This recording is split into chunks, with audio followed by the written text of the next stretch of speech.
Welcome, everyone, and on behalf of the M&A Leadership Council and our outstanding partner organizations, I want to thank you for joining us today. I noticed a number of M&A Leadership Council alumni organizations have registered for the workshop and webinar today, so thank you for your time. It's great to have you with us again. My name is Mark Herndon. I serve as chairman of the M&A Leadership Council, and today we want to jump right into some of the most challenging and perplexing issues that IT and due diligence leaders face in M&A. Joining us today from webinar sponsor M&A Partners is both Anna Sharoni and Mark Dickelman of M&A Partners. Let me provide a little bit of background about the firm and also about each of these individuals. M&A Partners serves as the exclusive integration and capability development sponsor with the M&A Leadership Council and is a frequent presenter at the council's workshops. With that organization today, I'm pleased to introduce both Anna Sharoni and Mark Dickelman. About Anna first. Anna is a senior cybersecurity and privacy expert who serves as both partner with Fortium Partners as well as in her senior advisory role to M&A Partners and the M&A Leadership Council. She has more than 16 years of C-level executive experience and consulting in both security and privacy, strategy, and as a systems implementer for large institutions in financial services, insurance, healthcare, and pharmaceuticals. In her corporate executive roles prior to entering consulting, she served as Chief Security Officer and Chief Privacy Officer for the $48 billion Salmons Financial Group, where she was responsible for enterprise information security as well as privacy assurance, strategy, architecture, and global oversight, including mainframe and distributed and infrastructure-based systems. With regard to Mark Dickelman, Mark brings over 20 years of executive level leadership in information technology, payments, and financial services, and an extensive array of M&A expertise, including due diligence, integration, divestitures, transition services agreements, joint ventures, dissolution of joint ventures. And prior to his consulting roles, Mark served as Director of Innovation and Research and Development for U.S. Bank, and previously served as CIO of JP Morgan and U.S. Bank's payment joint venture. So welcome to both of the panelists. Now, today's webinar is going to be a little bit different in structure. Instead of a presentation that we just plow through a deck, we want to interactively pose questions to both Anna and Mark. And we want to encourage all the participants joining us to enter some questions using the questions dialog box in your GoToWebinar control panel. We'll save about 10 minutes at the end of our discussion to get to as many of those questions as possible. And as we dive in, I want to provide a little bit of context to set up each particular question. Let's go ahead with question number one there. So we talk a lot about adding strategic value to the overall deal process or to corp dev or to due diligence leaders. So before we get into the deep dive about due diligence, Mark, let's start with you first. What are some things that the IT diligence lead could potentially advise corp dev or the deal leads on before due diligence even begins? Yeah, Mark, great question. When we first engage, we need to be understanding the overall value proposition of this transaction. What is it the business is trying to accomplish? Are we attempting to acquire customers, in which case it's going to be converting platforms, don't really care much about the technology other than how quickly we can consolidate?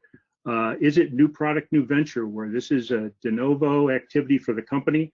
So we're going to be very dependent on their ability to run the business going forward.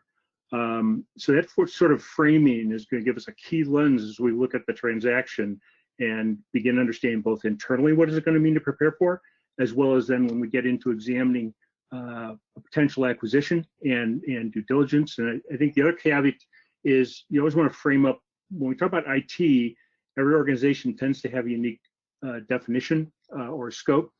And for me, we start with the premise that it is not just traditionally what we call IT, core platforms, shared services, et cetera, but really all forms of technology, many times embedded with the organization, as well as digital assets, which is an increasing part of every business of assets that are only represented in digital form, that we have to understand sort of what they are, where they exist in the organization, and how are they going to move to the company. Mark, thank you for that lead off. And Anna, let's switch to you. What about from a cybersecurity perspective? You know, there's a lot of things out there in the public that you can do searches on the target company, because it's a good start, because you might be able to understand what the known data breaches are, what particular warning letters they have from regulatory agencies such as the FDA, GDPR, whatever appropriate to this engagement, social media sites, the dark web.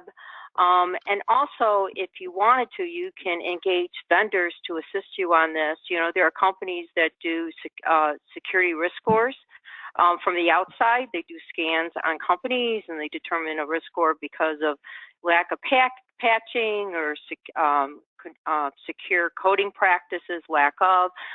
But the one thing you have to be very careful about that is you got to be able to know what are the IP ranges they're scanning, how does that apply to this particular engagement. So you really got to be able to define the criteria, what you're looking for, why you're looking for that, and you can always expand on that as needed. Very good. Let's go on to question number 2.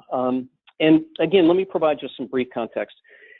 For those of you that have been to some of our workshops, we talk a lot about the so what of due diligence. And instead of just going through a perfunctory checklist, we have to get down into the conclusions and the specific positions on essentially 3 different categories. You know, are there any deal stop or red flag issues that would kill the deal? What would potential impact evaluation, terms, reps, warranties, et cetera, be from each of your respective areas? And then finally, and importantly, what are the integration risks, issues, and opportunities? And I'm asking each of you to unpack those 3 categories and give us some specific areas. Anna from cybersecurity viewpoint, Mark from overall IT due diligence viewpoint. What are some things you specifically need to assess in each of those areas?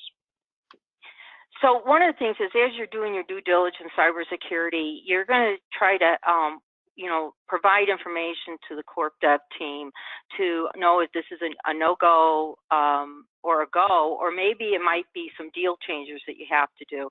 So for an example is, you know, a target company's complete lack of security controls, they're not compliant, and to bring them to a defensible security posture and to make them compliant, it's going to take great costs and resources. And through your due diligence, you found there was strong evidence of a bad actor or actors in their network. And one of the things is, because of their poor non-existing monitoring, we can't determine what the bad actor has done. We don't know if he's called home or her has called home. And then you find out also then their backups are not tested and they're not secure. So you're in a really bad situation there. And this might sound like I'm painting a very grim and rare picture, but this is more common than you may think. Environments not doing the things that they need to do from a security perspective.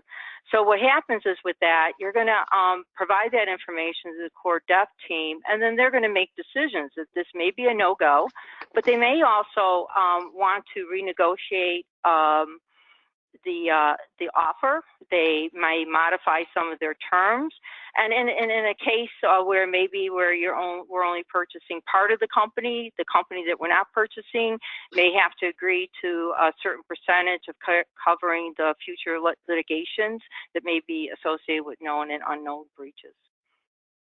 And you know, for some of the opportunities is, like, if your target company security posture isn't really good, is really good. There's things that you can learn from that CISO about what they've done. An example is DLP, data leak prevention programs are very difficult to do. If they're doing that well, you'll be able to learn from their successes and failures. Anna, thank you. Mark, how about you? A slightly different lens looking at IT more broadly, which is one, it's less about identifying the category of issues as we're going through due diligence, and it's really focusing on what's the impact to deal valuation, which is the language that the corp dev people speak. And so discovery is our primary goal to start off with, is what are the boundaries of the deal from a business as well as from a technology perspective, what's in, what's out. And so to try and get as clear an understanding of that as possible, we're going to be asking for all their documentation on the relevant systems. and try to capture as much of their current state so we can be able to review and assess that. Additionally, we're going to ask that those be included under the representations and warranties of the deal. So, we can rely on the accuracy, and if there's material gaps, it can be addressed as a business issue later. And things like audit reports, et cetera. And then looking to identify, are there any dependencies on systems or processes that are included in this transaction to systems that are remaining? This is especially true in a carve-out situation. Other kinds of license or remain situations where we may find out that there's a nice, well-contained package of functionality that we're going to be acquiring that we really need for the business. However, it only runs on top of a very different platform that's outside of scope, and we can get the data, but that doesn't exist in our organization. That's going to have a significant impact to both timing as well as to the cost of the transaction. Mark, thank you. And April, let's go ahead to question number 3. And looking ahead to some of the participant questions, Steve Tubb, thank you for asking a great question here. We were on the same wavelength. So let me combine, Steve, what you asked about and this. So question number 3, and just provide some context. Let's say you are a large public company buying another public company. You complete principal due diligence. You announce on execution of a definitive agreement. And now you've just announced to the world that you're a target. You're doing this transaction, and you may have 3, 6, 9 months or even longer prior to closing, in which each company has to continue to run and manage its own independent business. However, you're a huge target, both of you. The target you're acquiring may be perceived as a soft target into the acquiring organization and try to backdoor. So what can we do both from a cybersecurity and an overall IT standpoint after diligence is complete, following public announcement, but before closing the deal? Mark, I'm going to let you start off on that one. Yeah, really important point. And Steve, I saw a question, it dead on. Process is critical. Change control, change management, overall governance, problem management, issue escalation, all these things are more critical and need to be very, very tightly run as the deal progresses. For not only the, from a business standpoint, we need to make sure that the business or function that we're acquiring does not change in significant ways that alter our assumptions or the valuation. And the only way to do that is to have a very tight process around changes and activities running in the business. Correlated with that, and I'll go into a little more detail, but I describe M&A transaction as the witch's brew of perfect risks for social engineering. We've got email changes, we've got announcements coming out, people are hungry for information, and as a result, there are real risks that are included now, and we need to be able to proactively manage for those, and communication is really, really important. Problems do not age well. Escalations need to be crisp, rapid, and to the decision makers when we're in this sort of transitionary phase. Excellent. And Anna, over to you. I agree exactly what Mark said about the social engineering. So, one of the things you need to do is really train your users because they're going to be phished, so make sure you have your security awareness training up to speed for all the users, so they're aware of the current risks that you're facing. Understanding that you will need security reports, daily security reports. You need to be part of the help desk tickets related to the cybersecurity issues for the CISO. You also need to be a part of the incident response team notification and events because you need to get ahead of it and not behind it.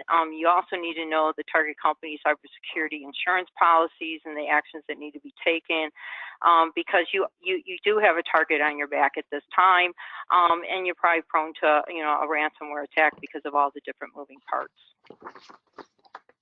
Thank you, Anna. And let's do this. I'm going to call an audible. April, let's go ahead and click quickly through these next 2 or 3 slides. And I want to get to the audience questions. But before we do that, I just want to make a quick note. We're talking today about due diligence. And our next Art of M&A Due Diligence workshop is April 14th through 16th in San Diego. This is an excellent workshop. I hope you will be able to join us for that. You will, by the way, be receiving today's deck and discussion questions along with some additional information and a discount code for that next due diligence workshop. And along with that, April, next slide. This is one of the original and most popular workshops of the M&A Leadership Council. You can see the full range agenda here. In addition, you can go onto the M&A Leadership Council website and download a comprehensive program summary that goes into each of those modules represented on that slide and shows you specifically the content that will be addressed and the key outcomes in each of those modules. So it's jam-packed, it's highly interactive, and a tremendous event. We hope you can join us for that. Clicking through April to those next 2 or 3 slides, when you get the deck, you'll also see some additional information on the council and the 700 organizations, best in class from every industry globally, and all range of acquisition experience from just starting to several hundred transactions. So with that, now let's transition to the participant questions, and some excellent ones have come in here.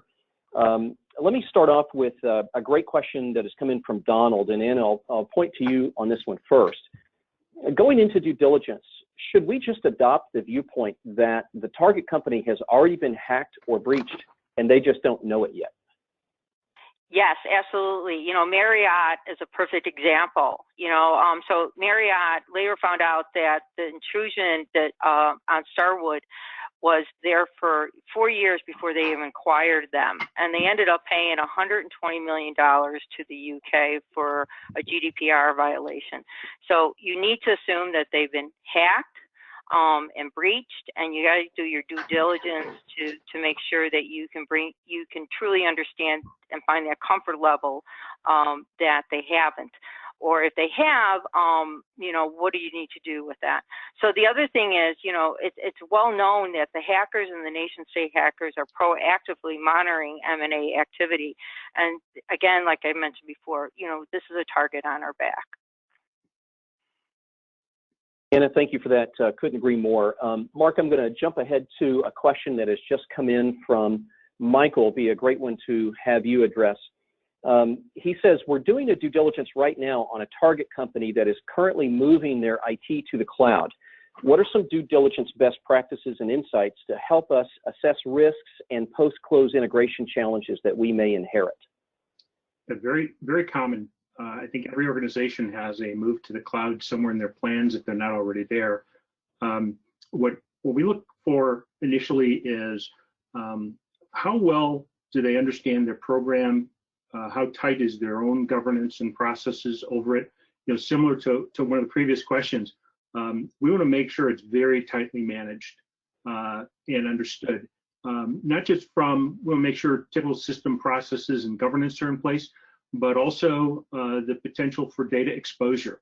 You know, we recently heard of a situation, you know, 150 million some odd customers of a financial organization had account information publicly available, and it turned out it was a separate department that was loading some things into a AWS area for running analytics and testing, and didn't really involve sort of the core disciplines of the company because it was the cloud.